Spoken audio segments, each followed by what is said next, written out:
बात करते हैं मुद्दों की, दिखाते हैं सच, पीछा करते हैं आपके सरोकार से जुड़ी हर खबर का, लाते हैं सच, क्योंकि दिल में सच, जुबां पे सच। नमस्कार, मैं हूं मुस्तफ़ा हुसैन। इस समय देश एक बड़े संकट के दौर से गुजर रहा है।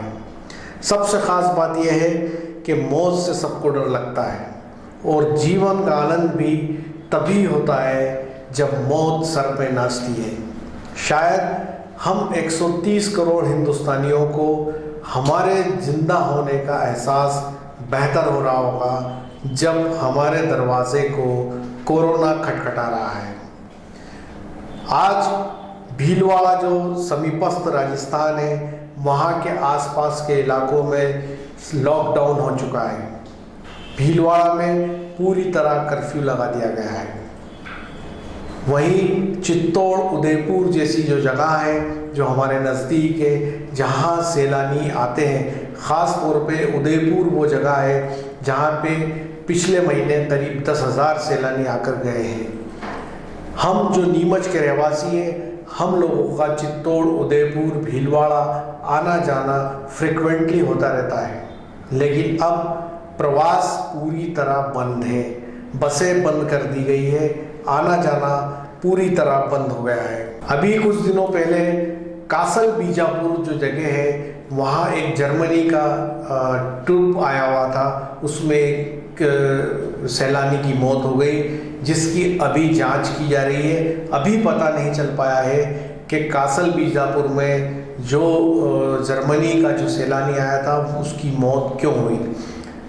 पता यह भी चला है कि बाकी सैलानियों को भी वहीं रोका हुआ है। इस समय जो हालात बने हैं, उस हालात में मीडिया की एक बड़ी जवाबदारी है, क्योंकि इटली की यदि बात करें तो इटली की जो स्वास्थ्य व्यवस्था है वो दुनिया में दूसरे नंबर पे आती है, जबकि भारत की जो स्वास्थ्य व्यवस्था है वो 102 नंबर पे आती है। तो स्वास्थ्य व्यवस्थाओं में हम दुनिया में काफ़ी पिछड़े हुए हैं और ऐसी स्थिति में इस बीमारी का जो सामना है वो हिम्मत से, अलर्टनेस से और जागरूकता से ही किया जा सकता है। और इसमें मीडिया की, सोशल मीडिया की और ख़ास तौर पे जो डिजिटल मीडिया है उसकी अहम भूमिका हो जाती है।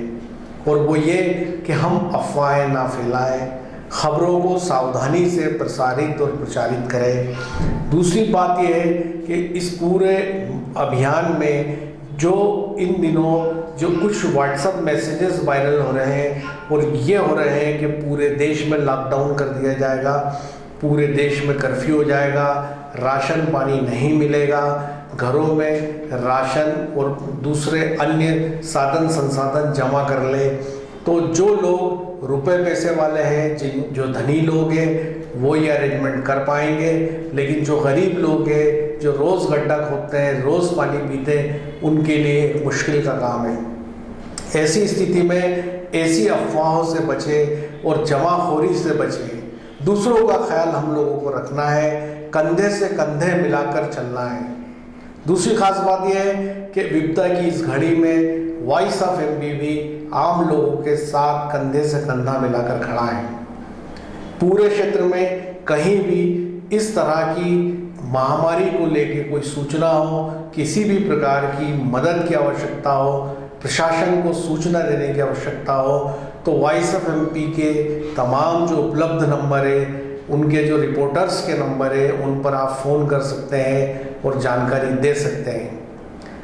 इस विपदा की घड़ी में जब कोरोना वायरस हमारे सामने खड़ा हुआ है, ऐसी स्थिति में सजगता, अलर्टनेस और परहेज़ ही सबसे महत्वपूर्ण बात है।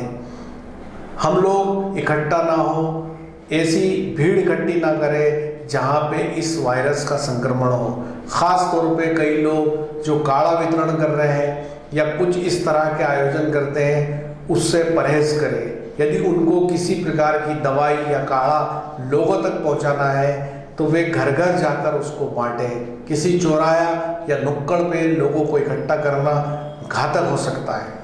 कुल मिलाकर इस विपदा की घड़ी में पूरे नीमचवासी, पूरा ज़िलावासी यदि हम सब एकजुट रहे, एक दूसरे की मदद का हाथ बढ़ाया, अफवाहें फैलाने से हमने परहेज किया, और दूसरी बात यह है कि यदि किसी का संक्रमण पाया जाता है उसको लेकर तत्काल समाचार प्रकाशित करने से हमने यदि ध्यान रखा तो ऐसी तमाम चीज़ों से हम इस विपरीत समय में इससे लड़ पाएंगे।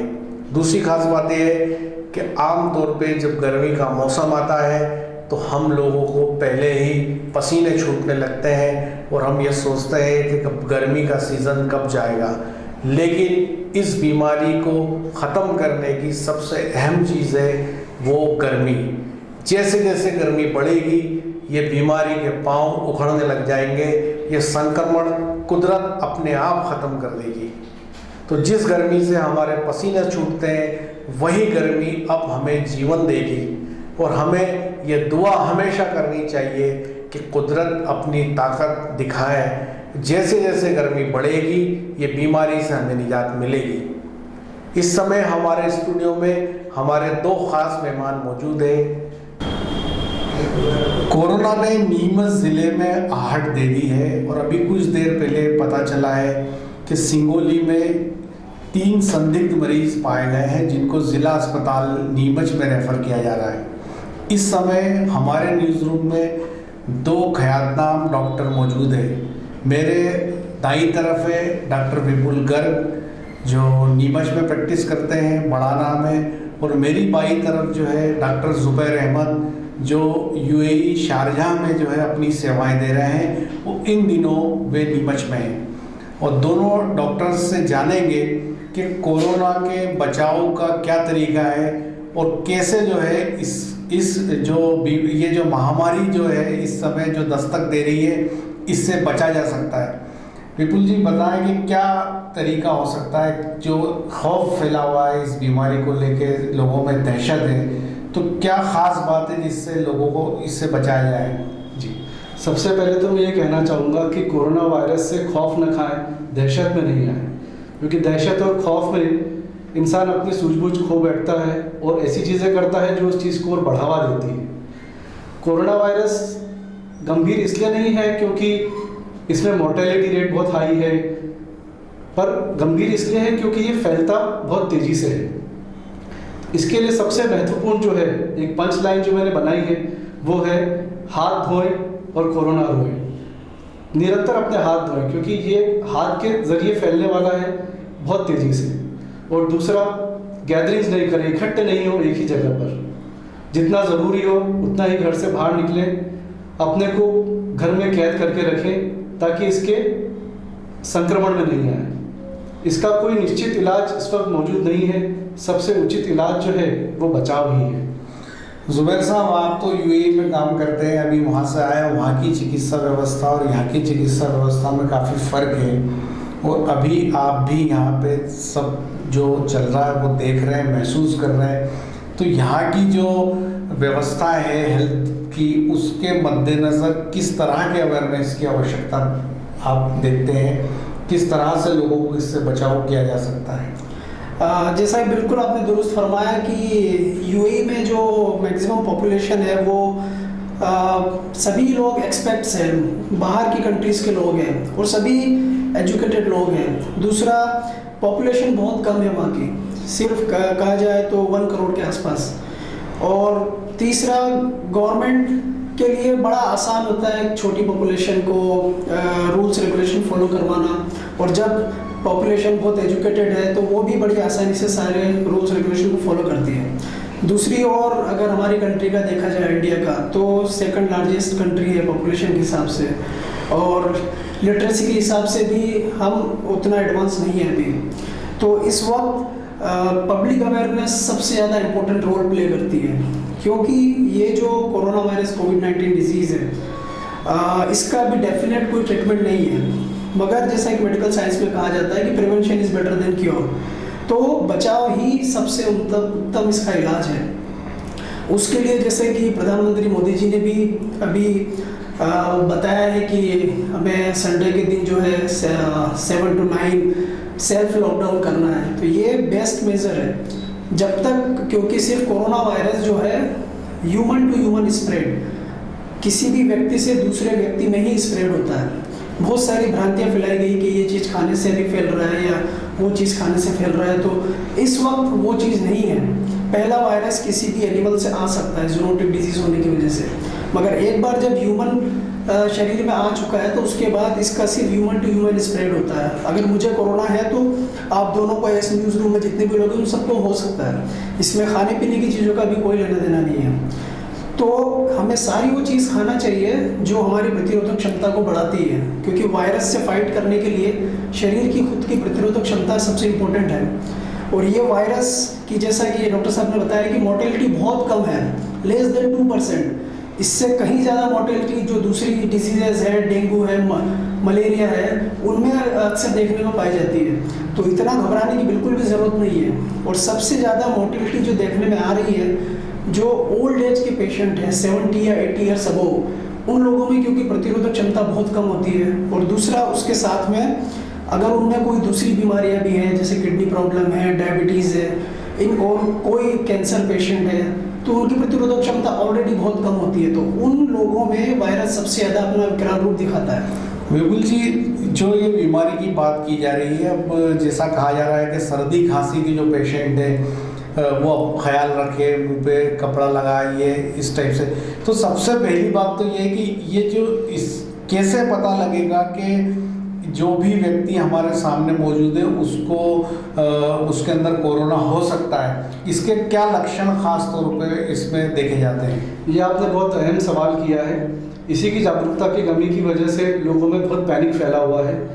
इसमें खास 3 चीज़ें जो कोरोना वायरस के मरीज़ में पाई जाती हैं, उनमें 3 मुख्य चीज़ें हैं। एक है तेज़ बुखार, 100.4 डिग्री से ज़्यादा अगर बुखार होता है, साथ में गला खराब होना और खांसी होना, और तीसरा सांस लेने में तकलीफ। ये 3 मेन चीज़ें हैं जो कोरोना वायरस के मरीज़ में देखी गई है।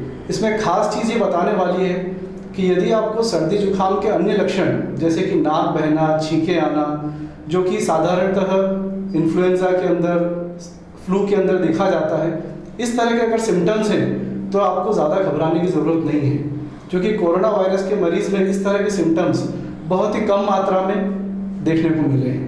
इसलिए सबसे महत्वपूर्ण चीज़ है कि अपने सिम्टम्स को खुद पहचान करें, घबराएं नहीं और फिर अपने चिकित्सक से परामर्श करें। एक और ख़ास बात जो मैं कहना चाहूँगा, अस्पताल में ज़्यादा भीड़ नहीं करें। घबरा कर कि मुझे कहीं कोरोना तो नहीं है, अस्पताल न जाएं। अस्पताल जाएं तो अपने साथ सिर्फ एक ही रिश्तेदार को ले जाएं, अधिक रिश्तेदारों को नहीं ले जाएं, क्योंकि अस्पताल का जो वातावरण है वो संक्रमण से भरा हो सकता है। ऐसे में अगर आप अधिक लोगों को ले जाते हैं तो आप संक्रमण फैलाने में बहुत बड़ी भागीदारी कर देंगे, जो कि इस बीमारी के लिए, भविष्य के लिए बहुत घातक हो सकता है। काफ़ी बड़ी बात बताई आपने विपुल जी के पेशेंट को कैसे पहचाना जाए। और दूसरी बात है कि अस्पताल ही एक सबसे बड़ी ऐसी जगह होती है, जैसा कि अभी भीलवाड़ा में हुआ जी, कि वहाँ सारे पेशेंट भी इन्फेक्टेड हुए और वहाँ जो डॉक्टर ड्यूटी पे थे वो भी इन्फेक्टेड हुए। तो अस्पताल को भीड़ से बचाना चाहिए। जुबैर साहब, मैं आपसे एक बात समझना चाह रहा था कि ये जो कोरोना के लिए जो कहा जा रहा है कि करीब एटलीस्ट 14 दिन का लॉकडाउन होना चाहिए, तो ये कैसे ख़त्म होगा? ये मतलब ये लॉकडाउन से क्या फ़र्क पड़ सकता है? जैसे लोग कहा गया है कि 2 हफ्ते का पीरियड जो तय किया गया है, ऐसा क्यों है इसके पीछे? जैसा कि कोई भी वायरस जब हमारी बॉडी के अंदर एंटर करता है तो बॉडी में एंटर करने का अभी इस वक्त जो रूट है, या तो नाक के थ्रू एंटर कर सकता है, माउथ से जा सकता है, या अगर आप आइज़ भी रब कर रहे हैं तो 3 रास्ते जहाँ से जा सकता है। इसीलिए हम बार बार बता रहे हैं कि आप इसको माउथ को कवर करके रखिए। और ये स्प्रेड होने का एकमात्र जरिया आपके हाथ, या क्योंकि हाथ से ही आप किसी भी चीज़ को टच करते हैं और वायरस को फिर अगर आप नोज़ को टच कर रहे हैं, माउथ को टच कर रहे हैं या आइज़ को रब कर रहे हैं तो आप अपनी बॉडी के अंदर उसको ट्रांसमिट कर सकते हैं। तो इसीलिए आपको हैंड वॉश करना है, हैंड सैनिटाइजर यूज़ करना है या मास्क लगाना है। तो जब वायरस शरीर के अंदर एंटर कर जाता है तो उसके बाद हर वायरस का, कुछ डिजीज़ का एक स्पेसिफिक इंक्यूबेशन पीरियड होता है। जैसा कि इसमें देखने का है कि 2 वीक्स का, 14 डेज़ का, उस दौरान वायरस अगर बॉडी के अंदर एंटर कर जाता है तो वो मल्टीप्लाई करता है, और जब एक सफिशिएंट क्वांटिटी में वो मल्टीप्लाई करके और इस इतनी क्वांटिटी में शरीर के अंदर मौजूद हो जाता है कि फिर वो आपको सिम्टम्स प्रोड्यूस करने लगता है। जैसा डॉक्टर साहब ने बताया कि आपको सांस में तकलीफ होगी, फीवर आना शुरू होगा। तो हमें ये नहीं पता चल सकता कि सामने वाले पेशेंट के अंदर कोरोना वायरस अभी है या नहीं है, क्योंकि वो फुल ब्लोन कोरोना स्टेज में नहीं है। तो ऐसे जो भी लोग जो सस्पेक्टेड कोरोना पेशेंट के कांटेक्ट में हैं या ऐसी कंट्री विजिट करके आए हैं जहाँ पे कोरोना का आउटब्रेक चल रहा है, तो गवर्नमेंट प्रिकॉशनरी मेजर के तौर पे 14 डेज़ के लिए ऐसे सभी लोगों को क्वारंटाइन कर रही है 14 डेज़ के लिए। जो लोग अगर इससे संक्रमित हैं उनके अंदर सिम्टम्स 14 डेज़ में आ जाना चाहिए, तो ऐसे लोगों को हम आइसोलेट करके उनका ट्रीटमेंट स्टार्ट कर सकते हैं। मगर वो लोग जिनमें कोरोना नहीं है मगर प्रिकॉशनरी तौर पे हमने उनको क्वारंटाइन किया हुआ है, तो 14 डेज़ में अगर वो बिल्कुल हेल्दी है तो उनमें कोई सिम्टम्स नहीं होंगे, तो उनको बाद में रिलीज़ किया जा सकता है। तो ये इसमें ट्रीटमेंट तो है नहीं जी, तो इलाज क्या हो रहा है इसका? मैक्सिमम वायरल डिजीजेस जो भी हैं उनके अंदर स्पेसिफिक ऐसा ट्रीटमेंट नहीं होता। बॉडी हमेशा अपनी प्रतिरोधक क्षमता के हिसाब से सभी वायरस से फाइट करती है और रिकवर कर जाती है। इस वायरस में भी मोर्टेलिटी रेट इतनी ज़्यादा नहीं है। वही लोग पेशेंट जिनकी डेथ हो रही है, जिनकी इम्यूनिटी बहुत ज़्यादा कम है, जैसा मैंने आपको बताया था कि उनमें कोमोर्बिड कंडीशंस हैं, टर्मिनल स्टेज में है, बहुत ही ओल्ड एज के पेशेंट्स हैं, तो वो लोग उससे फाइट नहीं कर पाते हैं। 47% लोग ऐसे भी हैं जिनके अंदर कोरोना था मगर उनके अंदर कोई सिम्टम्स नहीं आया, जो यंग एज के पेशेंट्स ऐसे देखे गए हैं जो बिल्कुल कम्प्लीटली हेल्दी रहे या थोड़ा सा फ्लू टाइप के सिम्टम्स आए, मगर वो पोटेंशियली जो है स्प्रेड करने वाले केसेस थे जिन्होंने कोरोना को स्प्रेड किया। तो क्योंकि वो यंग एज के लोग थे, उनकी इम्यूनिटी बहुत स्ट्रॉन्ग थी, इसलिए उनको कुछ नहीं हुआ, बहुत आसानी से रिकवर कर गए। ये बिल्कुल अभी ठीक है कि इसका स्पेसिफिक ट्रीटमेंट अभी ईजाद नहीं हुआ, ना ही कोई इसकी भी वैक्सीन वगैरह है, क्योंकि एकदम नई डिजीज़ का आउटब्रेक हुआ है। अगर कुछ लोग अभी वर्ल्ड में जहाँ पर इटली और अलग अलग कंट्रीज़ में अभी आउटब्रेक हुए हैं, तो एक दो ड्रग है जिनके बारे में उन्होंने क्लेम किया है, जैसे क्लोरोक्वीन, कुछ लोग एजिथ्रोमाइसिन का कॉम्बिनेशन, और जयपुर में भी सक्सेसफुली 5-6 पेशेंट इन्होंने ट्रीट किए। मगर इसमें ख़ास बात यह है कि ये बताना मुश्किल है कि उस ड्रग की वजह से ही ठीक हुए या अपनी प्रतिरोधक क्षमता के हिसाब से वो ठीक हुए। तो बेस्ट यही है कि अपने आप को आप पब्लिक प्लेसेस में नहीं जाएं, अपने आप को पब्लिक डिस्टेंसिंग बना के रखें, और आने वाले 1-2 हफ्ते में अगर पूरे इंडिया के अंदर या हमारे एरिया के अंदर हम लोगों ने इसको फॉलो कर लिया तो ये जो चेन है स्प्रेड चेन, उसको हम कम्प्लीटली ब्रेक कर सकते हैं। बड़ी बात बोली आपने, सजगता और अवेयरनेस से इस चेन को ब्रेक किया जा सकता है। विपुल जी, एक और ख़ास बात यह है कि आज ज़िला कलेक्टर ने सभी IMA के साथ मीटिंग की, तो क्या ख़ास बात रही उस मीटिंग का? क्या डॉक्टर्स से क्या मदद मांगी गई है ज़िला, क्योंकि इस समय पूरी दुनिया में डॉक्टर सबसे ज़्यादा महत्वपूर्ण हो चुका है। जी, इस विषय में कलेक्टर साहब ने जो सबसे अहम बात बताई है वो ये है कि जिला चिकित्सालय के अंदर संदिग्ध कोरोना वायरस के मरीज़ को आइसोलेशन में रखने की पूर्ण व्यवस्था है, और इस व्यवस्था में अगर ज़रूरत पड़ती है तो प्राइवेट नर्सिंग होम भी पूरी तरह से तैयार हैं। ये सबसे अहम बात उन्होंने बताई है। इसलिए नीमच के शहर के जो वासी हैं वो ज़रा भी पैनिक नहीं करें। अगर कोरोना वायरस आता भी है तो उससे निपटने के पूरे साधन नीमच में चिकित्सकों के पास और सिविल हॉस्पिटल में पुख्ता व्यवस्था है। इस समय आप पे एक बड़ी जवाबदारी है, जो डॉक्टर्स है विपुल जी, आप लोग कितने तैयार इसको? आज जैसे आप सब डॉक्टर्स एक साथ बैठे थे, जिला कलेक्टर भी बैठे थे, तो किस तरह आपने भरोसा दिलाया कि वो आने वाले दिनों में, चूँकि ये नीमच चारों तरफ से राजस्थान से जुड़ा है, वो चित्तौड़ और उदयपुर और यहाँ बड़े संख्या में सैलानी आते हैं, 10,000 पिछले महीने सैलानी जो है उदयपुर और चित्तौड़ से गए हैं। तो ऐसी स्थिति में यहाँ अगर कुछ ऐसी विपरीत परिस्थिति बनती है तो कितने तैयार है डॉक्टर्स? इस विषय में मैं सबसे पहले ये कहना चाहूँगा कि हम डॉक्टर्स से अधिक रोल समाज का है। लोगों से मेरी अपील है कि अगर वे कहीं ऐसी जगह पर है जहाँ पर कि कोरोना वायरस बहुत अधिक मात्रा में संक्रमण में है, तो कृपया वो अपने बचाव के लिए उस शहर को छोड़ के दूसरे शहर में नहीं जाएं। इससे आपका कोई बचाव नहीं होगा, बल्कि हो सकता है कि घर से बाहर निकलने की वजह से आपके शहर में आप इस संक्रमण को लें, वो फिर दूसरे शहरों में इसको लेके जाएं और स्प्रेड करें। इसलिए डॉक्टर से ज़्यादा अहम भूमिका इस वक्त प्रिवेंशन की स्टेज की अगर हम बात करें तो लोगों की खुद की है। काफ़ी बड़ी बात बोली आपने कि रोकथाम भी इसका सबसे बड़ा जी, उपाय जी, है। जी। जुबैर साहब, एक और ख़ास बात है कि इन दिनों ये देखने में आ रहा है कि काफ़ी लोग चौराहों पे जैसे काढ़ा पिला रहे हैं या इस तरह से कह रहे हैं कि भाई ये पीने से अच्छा होगा, पर वो काफ़ी मजमा एक जगह इकट्ठा होता है।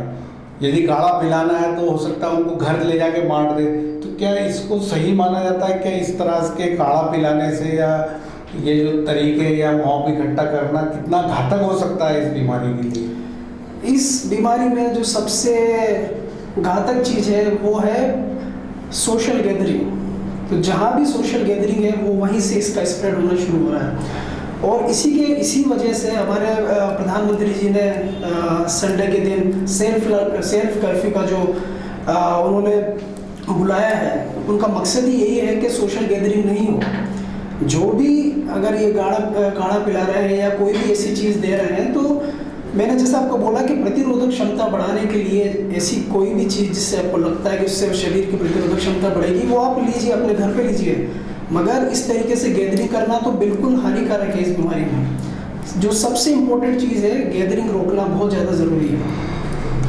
ये थे डॉक्टर विपुल गर्ग और डॉक्टर जुबैर अहमद, जिन्होंने बड़े अच्छे और बेहतर तरीके से बताया और समझाया कि कोरोना है क्या और इसके बचाव के क्या तरीके हैं। दोनों ही डॉक्टर साहिबान ने साफ तौर पे ये कहा कि इसके बचाव का सबसे महत्वपूर्ण और ख़ास जो तरीका है वो ये है कि सार्वजनिक स्थानों पर और घर के बाहर ना जाए, घर में ही रहे, ताकि इस वायरस को फैलने से रोका जाए। दूसरी ख़ास बात जो दोनों डॉक्टर्स ने हमें बताई वो ये कि आने वाले 14 दिन बेहद महत्वपूर्ण है और ये 2 हफ्ते के लिए कोशिश ये करें हर हिंदुस्तानी, हर नीमच का, ज़िले का बाशिंदा कि वो घर के बाहर ना जाए। मेरे सहयोगी नवीन पाटीदार के साथ मुस्तफ़ा हुसैन।